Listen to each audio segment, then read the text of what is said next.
अगदी जलद व अचूक बातम्यांसाठी पाहत रहा महामीडिया 24 सदैव तत्पर। नागाव तालुका हातकणंगले येथील MIDC पहिल्या फाट्यावरील स्मशानभूमी अज्ञात व्यक्तीकडून जादूटोणा किंवा भानामतीचा आघोरी प्रकार करण्यात आला आहे। या घटनेमुळे परिसरात भीतीचे आणि संतापचे वातावरण पसरले आहे। असे प्रकार रोखण्यासाठी ग्रामपंचायतीने परिसरात CCTV कॅमेरे बसवणे गरजेचे आहे। नागाव येथील MIDC पहिला फाटा हायवे लगत असलेली ही स्मशानभूमी शिरोली नागाव यादववाडी परिसरातील अंत्यसंस्कारासाठीची मुख्य ठिकाण असल्याने येथे नेहमीच वर्दळ असते। मात्र स्मशानभूमीचा परिसर स्वच्छ आणि आजूबाजूला झाडी असल्याने आत काय चालले आहे हे बाहेरून दिसत नसल्याने या परिस्थितीचा गैरफायदा घेत हा आघोरी प्रकार केल्याचे उघड झाले आहे।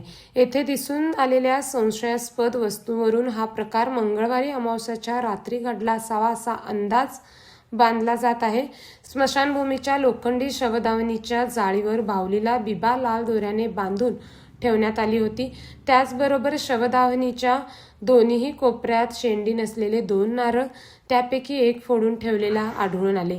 याविषयी एका लिंबूवर व अंड्यावर आरती रमेश माने हे नाव लाल रंगाने लिहून त्या महिलेचा फोटो ठेवत आघोरी विधी केल्याचे स्पष्ट दिसत आहे। या अंधश्रद्धेतून केल्या जाणाऱ्या प्रकारामुळे सामाजिक स्वास्थ्यासाठी अत्यंत घातक आहे। स्मशानभूमीसारख्या ठिकाणी अशा प्रकारे नारळ, लिंबू, अंडे, बाहुली, बिबा व महिलेचा फोटो वापर करून विधी केल्याने स्थानिकांमध्ये तीव्र संताप व्यक्त होत आहे। अंधश्रद्धा पसरवणाऱ्या समाजकंटकांच्या प्रशासनाने तातडीने बंदोबस्त करावा आणि त्याच्यावर कडक कारवाई झाली पाहिजे। यासाठी ग्रामपंचायतीने परिसरात CCTV कॅमेरे बसवण्याची गरज आहे।